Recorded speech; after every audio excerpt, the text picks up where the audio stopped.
Hello and welcome to the FleeceFolk Diary. My name is Azra and you can find me on Instagram and Ravelry as the Duchess of Sussex. Happy Halloween, almost, and happy Spooktober. I'm not typically someone that celebrates Halloween. I don't enjoy getting dressed up, but I got something in the mail from the Lair of the Bearded Dragon and Ishal Bunny, and I feel like they've just trapped me into the season. So for starters, they sent me these. This says Happy Spooky Season. And Charlie, who's the dyer, wrote, "Hi Ezra, thanks so much for your support. Have fun this Halloween." So that got my brain turning because what I got in the mail is my newest spindle. This is my newest love. It is made of, it is a Pong spindle. I thought of Halloween because it's spelled Fang, and I thought, ooh, I could grow fangs for Halloween. But these are a style of spindles that were, I think, originally from the northern regions of India.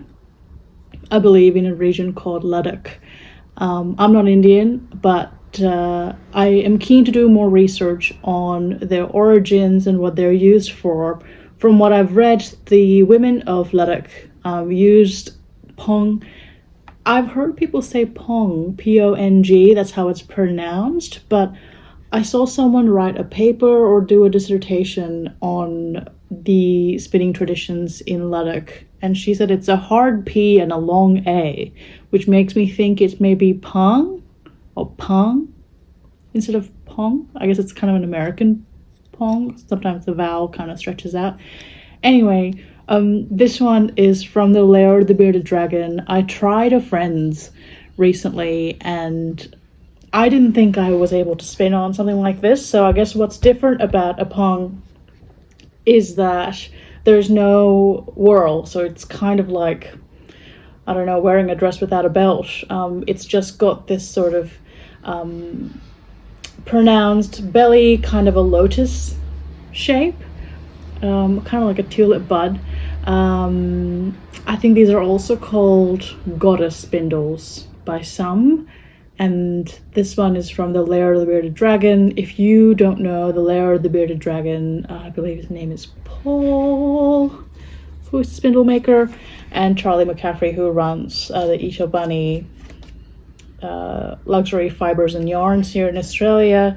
As a household and a duo, they have most of my wallet because they just make the most delightful things. So here in my little info card that came with the spindle, it says heirloom spinning tools and wood art by Lair of the Bearded Dragon, made from the spirit of the forest and ancient reclaimed woods. So this is called a Lotus Pong spindle, a support spindle.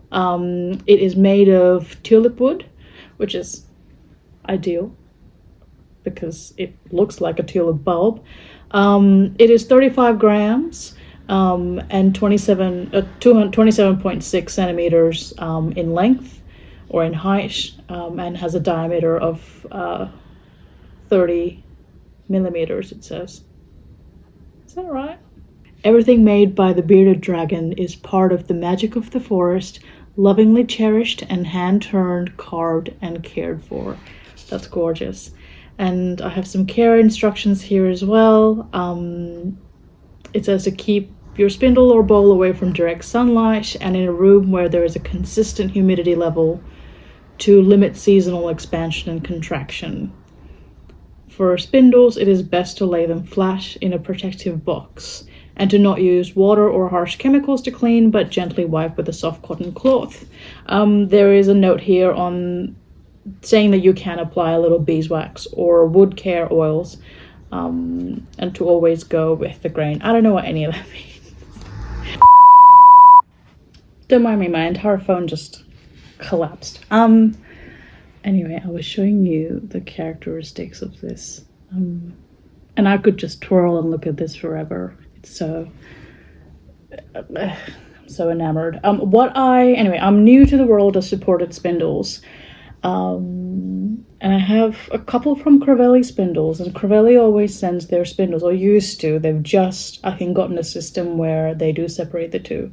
And you can buy them individually, because otherwise every time you buy a spindle, you get a spindle ball. Nothing to really complain about, but you know, you can, I have limited storage. So I'm going to, I have already done a little mini sample skein.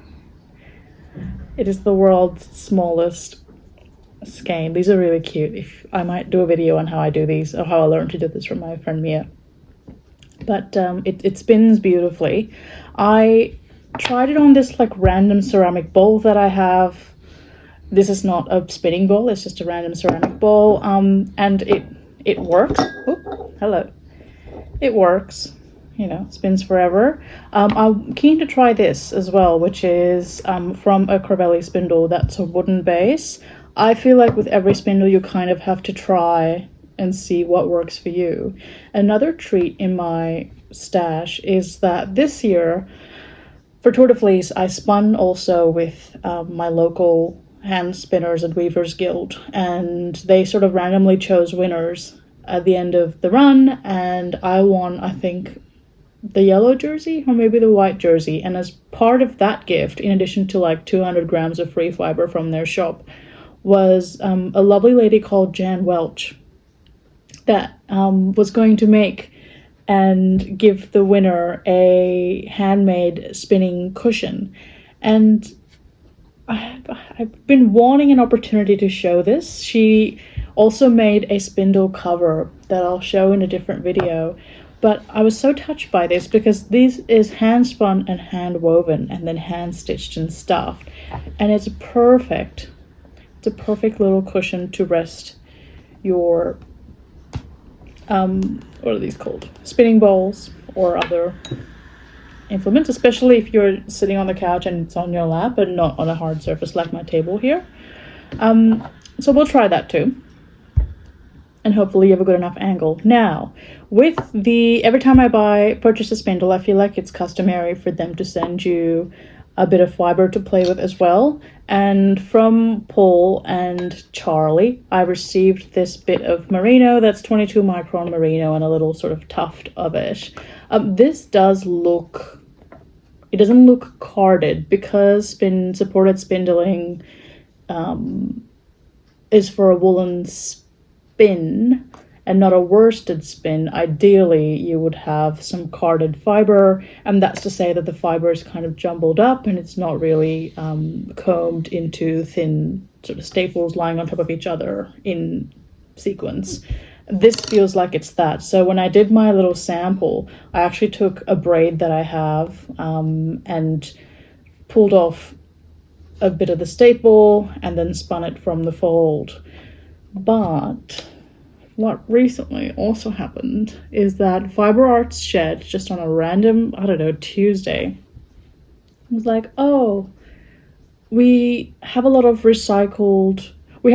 mill waste, and they've sort of, Paul and Claire from Fibre Arts Shed had put together different colors of the mill waste and made sort of own blends and sort of 100-gram bumps, and each bump was like $6 or something ridiculous. So I indulged, and I mean they were so unique to the point where you just had to sort of pick from the photo that they had just the number that you wanted.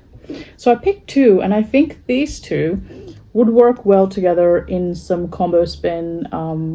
Although these are giving sort of Halloween autumn vibes, I think I'll save these to spin together. There is an outlier. This guy, I didn't really think about this when I bought it. I thought they would go together, and I guess they could. But this guy is kind of an outlier for me. So I think I'm going to use this, and I do believe that this is kind of a decent... where is the end? Ah, the end is tucked in. This is a decent... preparation for spinning woolen. It does look a little carded. You know what, that was bound to happen. I really need to figure this out. Be right back. Okay, I've pulled it from the wrong end, but that's fine. I just want a little tuft to see. You can see all the colors.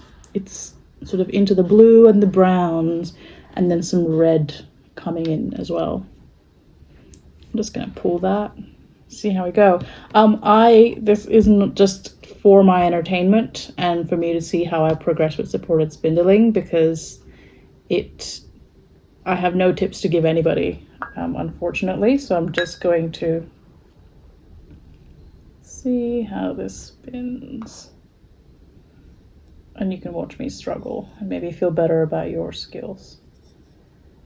I just need the first bit to wrap. Go down.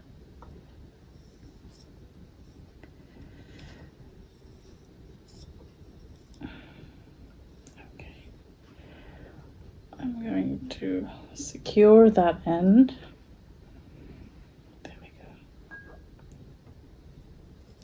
go. All right, now we're in business. Yeah, so I'm new to supported spindling. I'm going to take this cushion out because it's giving me too much height.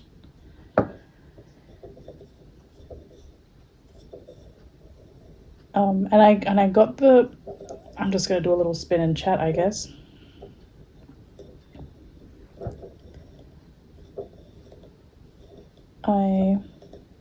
Maybe I can't spin and chat. I used to, oh, that's going to happen. I used to spin just straight off the top and let my twist come out just like that. And you can do that. But what I was taught recently is to kind of do a supported long draw on a supported spindle. So I would hold the twist from traveling from where it's formed here when I spin this spindle and traveling all the way through the fibre, and I just sort of have a little gate where I let bits of spin go out. I don't know, guys. The good thing is this fibre's doing well. Anyway, let me just wind this first bit on. So you can actually start winding under. Don't you think that if I cut off this bit, it just looks like me? I guess you don't know what I look like. I'm gonna wrap this first sacrificial part and then wind some on.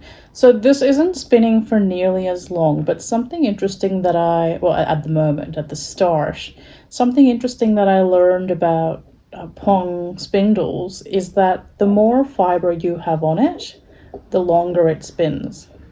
And that's usually the limiting factor for supported spindles. Right, let me just give it more twist because I really don't put that much twist into my singles on supported spindles. And when I was playing with my friends Pong spindle, I noticed that almost like pretty fast. Like you don't need a lot of fibre to realize that, which was counterintuitive, or sort of went against everything I had thought of in supported spindling. It's a lot of stop starts, but I mean, I guess we'll do a little comparison. I might cut to a clip or include a clip later or give you a timestamp now. This is how much fibre I have at the moment. Not heaps, but I guess we'll revisit when I have it filled a little bit. So I'm gonna fill it. I don't know how I'm gonna put these on. I've seen people kind of choke the spindle where you can just see this lotus bit at the end. For anyone remotely interested, what I'm doing is I'm actually creating a kind of lock. So I'll spin it like this. If you were in an aerial view, this is what you'd see. I spin it and then I let it spin in this nook like this, where it's kind of free to move around. And then I'm doing the pinchy just off center. So I brought you a tiny bit closer, I think. So hopefully you can see it.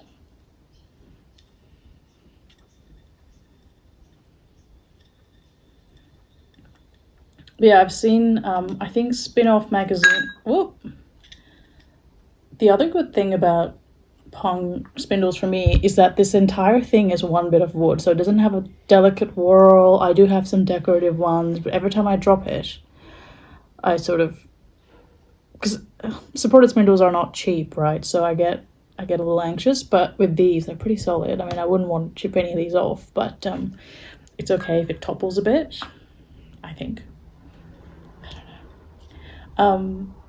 Yeah, so Spin-Off Magazine does have an article on Pong spindles. I think Sweet Georgia Fibers or Sweet Georgia Studio might also have one. But I was kind of looking for something a bit more kind of clinical and very traditional, kind of like an encyclopedia entry into Pong spindles. I haven't checked out Wikipedia yet. I got too excited when I got this, so I haven't had a lot of time with it to do my research.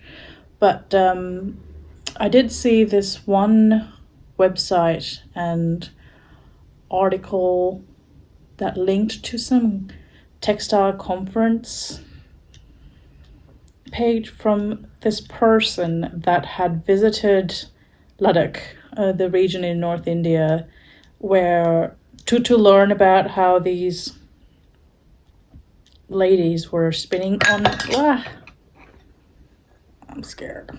Were spinning on their Pong spindles. And because I think they talk about how the ladies sit around and they card and spin, and there actually is a link to a little clip of some traditional Pong spindling by a Ladakhi woman. I will link that. It was lovely to see. What was lovely to see about that was that, I thought they were sort of speed spinning and, like twirl and long draw, twirl, long draw. But this person was just sitting on the floor, really chill, and she was drafting a little bit like me. So when she got to a thick bit, she would stop and go in there and thin it out. So made me feel better. Boosted my ego a little bit.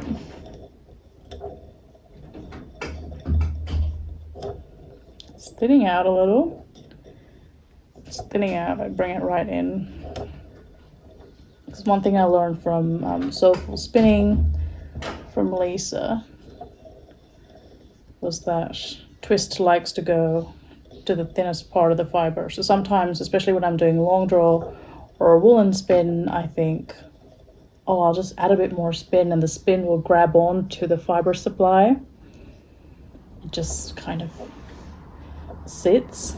It just sits in the... Okay, I'm gonna keep a bit of fluffy so that I can join it to something.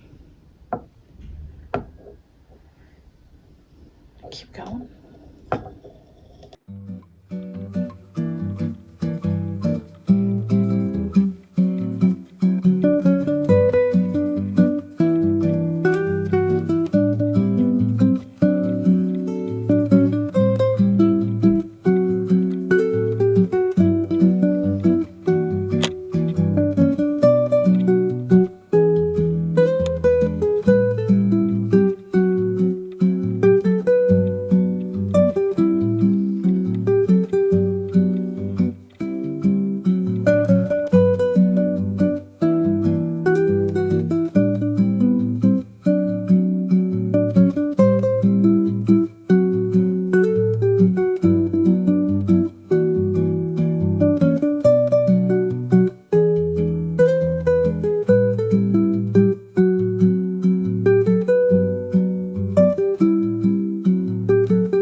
I'm joining you again from the floor.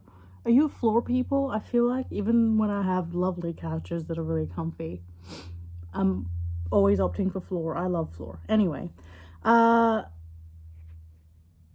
she has grown. I am astounded by just how much fiber Phangs can hold. I did most of my spinning on the first day when I was in the rust dress, and the spindle weighs 35 grams, and at the end of the day when I weighed it, it was 55 grams. So I managed to fit at that time 20 grams. I have since been spinning kind of in small intervals, sort of like waiting to go out, but when you're ready, but it's not quite time to leave home. And it's just been phenomenal. The very interesting thing about Phangs, I don't know if I have covered this in my intro, is that the more fiber there is on it, the more weight there is on it, the longer it spins for. And I mentioned this to the Duke, and he said, well, that makes sense. It's to do with the angular momentum, and momentum... anyway, momentum is mass times velocity, so the more mass there is, the more momentum you're supposed to have, if anyone's interested. So, yeah, I can still keep going. I think I might until it tells me that, you know, it's had enough. One of the things I wanted to talk about is what I've learned specifically, not just with supported spindling, but specifically with Pang spindles. I'm currently between fleece scouring, so I've got some time to kill, so I can yap. But this is the first time I am on a supported spindle with carded fiber. And what I've been doing previously in my very short supported spindling career, if you can call it that, is I've been spinning from the fold. That's from commercial sort of merino braids that are combed tops. And that works. That kind of gives you a very even spin and whatnot. But the other thing that I've noticed with Pang spindles is just how it's sort of distributing twist, how long it can spin for. And, you know, I'm sure I'm improving the more I do it as well. But I am scared for all of my other supported spindles about whether I'd even want to reach for them anymore. I love the feel of this. I love the way it moves. I don't know, it just feels right. And what I'd be interested in knowing is, and what I might do is, because I have two other bumps that are from the same that's the same type of fiber from Fibre Art Shed. So this is recycled from their mill waste. And it's really interesting because as I progress through the braid or the bump, the colors have been changing. So now we're on to our redder hues as we get closer to the middle. And you can see the purple sari silk that's gone through it. So what I might do is actually try and spin on my other sort of Tibetan style spindles and other styles of supported spindles that I have, and see just how much of the enjoyment in this spin can be attributed to the style of spindle versus the fiber preparation. I think the fiber preparation definitely has a lot to do with it. And you know what? This is something that seasoned spinners told me about when I first started. But I always think, oh no, they're just perfectionists. And, you know, that's just what they like, and it might not suit me, but they're so right. Gosh, they're so right. I should listen to them more often. Yeah, so those are just the thoughts going through my head. I've also learned that I'm very bad at spinning and speaking, and that I do have resting spin phase and resting knitting phase, where I'd be having, just the time of my life, but my face would look so miserable. So if you see it, just ignore it. I am having fun, or I wouldn't be doing it. Yeah, and the other thing I think I can also attribute to the style of carding and the preparation of the fiber is that I have been able to spin thicker as well. So yeah, I think there's definitely more investigating to do. I think I am due for, you know, when the wallet agrees, another Phangs spindle. I don't bother offloading fibre with a nostopin. I don't have the patience for very manual offloading of fibre. I'll show you how I do that. I just sort of hold it in the bowl and I use my ball winder and a tube of toilet paper roll as my center so that it doesn't sort of tangle in itself as it flies. Although I should really give this a bit of a rest. The other thing I'd love to know from whoever's watching is whether you bother resting your singles. I used to really believe in it, and now I just don't bother. I guess because I don't really do commission spins yet. If I were to, I always follow the rules if it's for someone else, but when it's me, you know, when I do my commission knitting, I will gauge swatch, I will block that swatch, I will do multiple needle sizes to like really perfect it. When it's just me, I'm just having fun.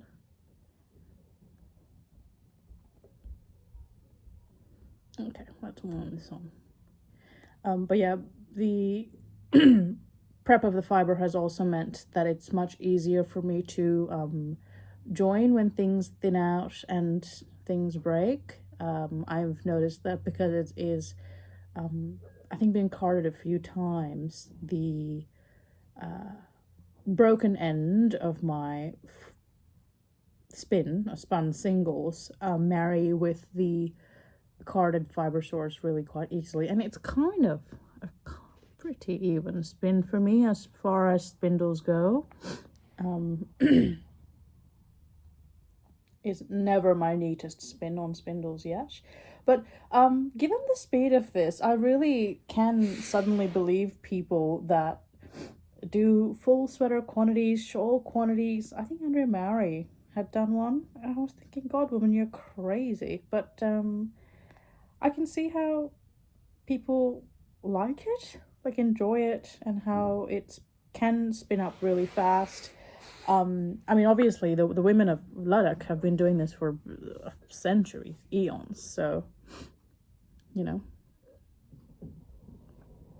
that's not a surprise. But yeah, been really enjoying this. I will show how I take this off the spin. I mean, the spindle's still going. You can see with all that stuff on it. It is almost the size of it's definitely the size of my palm. Not that I'm a huge, tall, long person, but I have to say I'm very impressed. I'm very impressed. I can't believe I avoided these for so long, because I was sort of like, oh, without a whirl, that's just a shaped stick. How would you spin on that? But I'm finding out. I've just gotten cloud cover. I better get the sun. I'm scouring. Hello, please, I need to dry my fibre. Anyway, I think it's time for me to change over a rinse. I will see you. There you go. Thank you. The sun is coming out slowly. I'll see you when I'm loading these off. I am going to give you the final weight of however much I've managed to load onto this, because I really don't have much of the fibre left. So I'm pretty sure there were 100 gram bumps. All to be revealed.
confused about what's just happened. So I'm gonna put my glasses on because I know the glare is gonna kill me when I edit. I've just taken I've got footage of it, so you will see it. I've taken what I've spun off the pung of my spindle. I love it. I love that I thought about growing my fangs for Halloween. Thank you, Charlie, for putting that in the notes, for making me think about Halloween and fangs and, you know, getting my vamp vibes going. I've still got a bit of the fibre left. Honestly, the pung could have kept spinning, I think. It was going. I just really wanted to see what it looked like plied. Let me just bring the sample that I did just for starters. Okay, here's the mini that I did, and I do have, hello, focus please. Yeah. You know what's really scary is the state of my nails in this video. Here's a little sample I did. I did ply this on my drop spindle. I do have footage of that as well. I'm not sure if I'll include it because it's a little, I really don't know where to film because, as you can see, there's a lot of clutter around me. I live in clutter. If I don't see something, I forget about it. So I've got to see everything around me. Anyway, and the color did keep changing as I kept getting to the center of the bump. So I really wasn't sure about how things were going to combine. This became really fast. I mean, there is this little neck does add bulk, and it does look like there's more on the spindles than what really is on the spindles. But I did weigh the pung before I took the fibre off, and I had managed to pop on 30 grams of fibre onto this one single spindle. And that's pretty amazing. So if I had a 100-gram braid, I could do 30 grams on the spindle 3 times and do a 3-ply. Now, I always talk about how spindle spinners especially, I feel like there's this unspoken competition of trying to spin the longest yardage out of the amount of fibre that you have. I don't relate to that. I like to spin what I know I'll reach for when I'm knitting.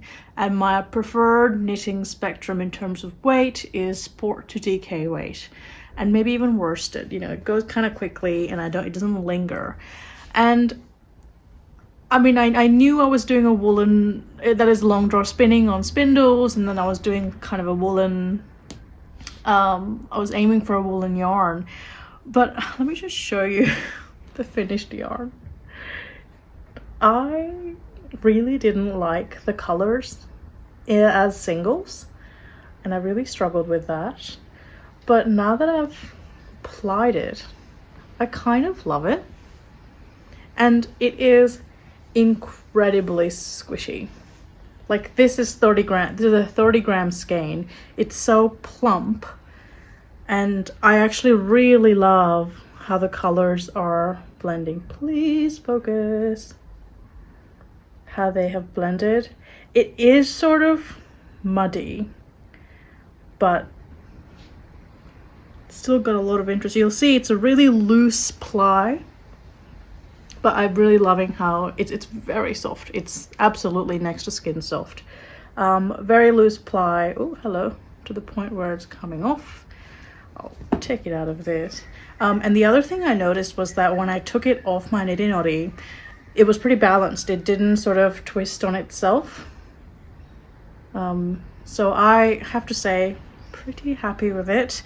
What I now need to do is I want to see if my at-home carding is good enough for spindle spinning. Let me check. Hold on a second. I want to see what weight of yarn I've created, because when I was plying a little worsted, I was like, have I made cobweb, like sort of lace weight, which would be a nightmare. I'd have to pull that like double or triple.